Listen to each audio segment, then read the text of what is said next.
Hey Cam, it's Guys here. Is your jump shot broken like Lonzo Ball's? Or maybe it's even as broken as Nate Robinson's face after facing off against Jake Paul. Or maybe you've just had a few show-out games like Linsanity, but other than those few games, you're not even able to make the league? Well, if that's the case, this video is for you because I'm going to tell you guys how to shoot flawlessly on NBA 2K21. I'm telling you, you don't want to be wetter than Riley Reid or Japan after a tier 2 tsunami. I'm telling you, you don't want to be a rainmaker like Kelly Oubre if you watch all the way to the end of this video. Now, before we start, I know some of this advice and tips, especially the early tips, are going to be like, everyone knows this. This is so obvious. But I'm gonna try expand like Choji on some of the obvious points. Also deep dive into some new topics like Dalmond. I don't think that's how you say his name. And just for some context, my player has a 78 3-point shot, and with barely any games played, I've hit a decent amount of threes. Okay, you've seen my gameplays if you haven't checked them out. But my first tip is number 1, time your shot. Obviously the sly unsub angry face emoji. Okay, obviously everyone knows to time their shots, but I'm gonna tell you some quick things that can improve your timing of your shot. Now, when it comes to find a jump shot that's easy to time, what matters is the smoothness that comes from the release, okay? So you want to find a release that you think is nice and smooth. Now, some people think some releases are different. People think some releases are more smooth than others, but the base matters for how fast the jump shot is, okay? I'm gonna talk about this later more, but the base is gonna tell you like how quick the jump shot is, what the green window is, and the timing and the make percentage and all that kind of stuff. But the release is how smooth it is, okay? So there's some releases that are glitch into place. You might like those jump shots that glitch into place. Or some releases are gonna be super smooth, okay? So a lot of the time you can just pick whichever release you like the most and then just use that release on whatever base is the best base, because as I said, bases mean the higher green windows, higher make percentages, faster jump shots. Releases, all they do is choose if it's either smooth or jerky. Now, people's favorite releases are different for different people, so I recommend just trying to find a jump shot that you like. Another tip to timing your release is your delay really matters. So what I recommend doing is making sure that you have as good of a possible Wi-Fi connection.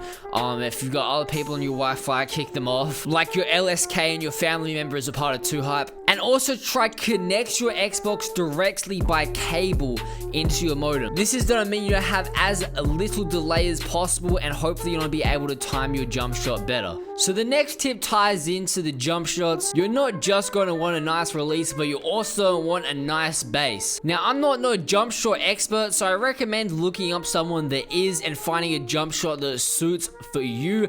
Okay, you want a jump shot that's as fast as possible, that you're still able to time it, that has a high green window and a high make window, and then you want to pair it with your favorite releases. Okay, this is going to help you hit the most shots possible, so you can be looking like a prime Devin Booker or a pickup artist on Tinder. Hopefully that helps you, unlike the toy in a Kinder. Those surprises are more useless than figuring out the volume of a cylinder. But now we're getting into a few tips that you may not actually know, and something that really does matter is the hot zones, okay? This is something that has always mattered.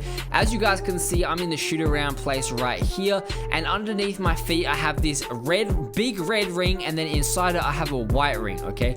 As you can see, when I move around the court, right here, that white ring turns into a red ring.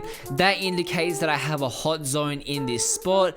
And then when I continue moving to this spot here, it shows that I have a cold spot. The cold spot, unfortunately, does not mean you're like D-Lo and you have ice in your veins. It makes you more look like you've been shooting after you've been beaten by a cane, or maybe after you've been hit by a train. Because when you shoot in your cold zones, you shoot significantly worse than shooting in your just regular spots. And then your hot zones, you shoot significantly better. And then when I go to my hot zones, I have just a much higher chance of greening my shot and making my shots. So you want to get your hot zones. Now, to get your hot zones, I believe you have to be a +10 positive shots in that zone. So let's say I take 30 shots, right? And I miss 10 and hit 20, that would put me in +10 shooting in this zone, and then you get your hot zone. That's what I believe it is. It could have changed because that's what it used to be, but I believe that's what it is. Moral of the story, just hit a lot of shots in a certain zone, hit more shots that you miss, and you'll get your hot zones pretty quickly. Unfortunately, if you chuck bad shots and you miss, or you just time your shots bad and you miss a lot of shots, you don't get cold zones, and the only way to really get rid of them is just shoot better. So once you get them, they're very hard to remove. It's just like a receding hairline. Most of the time it only gets worse unless you're LeBron James, and then you can make it come and go. Now this next big tip, big like Boogie 998, is a pretty obvious one as well. You can go to your progressions, badges, and choose your shooting badges. Now I feel like everyone knows this, shooting badges make a huge difference, okay, depending on what you're trying to do. So you want to grind out your shooting badges and then pick the best shooting badges. I'm not going to go over the shooting badges in this video. I have another video about shooting badges if you want to watch that. I highly recommend watching the shooting badge video that I have, just like Impulsive likes to recommend BlueChew. But in all seriousness, check out that video and all my other videos on this build for the crew. Shout out to the ones that already watched the videos on the screen, you're in the few. But another huge tip I have is you've got these skill boosts, okay? To access these, you want to go into progression, my health, and then go into the skill boost and click select. Here you're able to buy jump shot boost, okay? This will increase your jump shot ability for 10 games. These boosts help so much, okay? This is why people will say 2K is pay to win. It's kind of like an annoying gold digger, you know what I'm saying? It's good when you're giving them money, it sucks when you're not. You just gotta hope you don't get put on 90-day fiance. But these jump shot boosts are absolutely insane, especially when you're shooting from your hot zones. After you put these on, your hot zones are gonna go crazy. I noticed it gives you like an exponential boost in your hot zone when you have jump shot boost.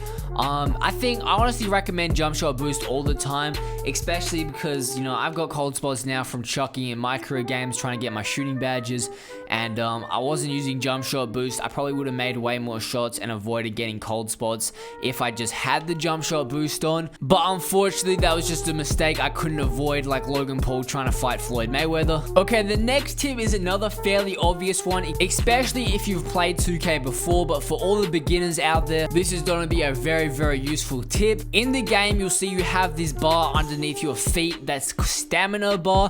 When your bar goes depleted, you're not going to be able to shoot at all. So if you have no stamina, you are not going to be able to shoot, compared to if you have full stamina, you're going to be able to shoot way better. So you want to try preserve your stamina so you can try to aim to impress, and it's going to allow you to hit way more shots when you have your stamina. The last tip is, once you've got all those things right, you've got your jump shot right, you've got your delay right, you've got your hotspots right, you've got your badges right, now all you have to do is no life this game like you're trying to become legend and go insane. Hopefully you don't have strict parents, so they might start beating you with a cane because you haven't been outside and it hasn't even rained. But that's the end of the video, guys. If you guys enjoyed the video, please smash that like, subscribe button, check out these videos on the screen, and yeah, I'm out. See ya. Like the video if you hate this 2K, okay? I literally can't be bothered playing it. Making these videos are such a trek, so you guys gotta smash that like, subscribe button if you enjoyed it.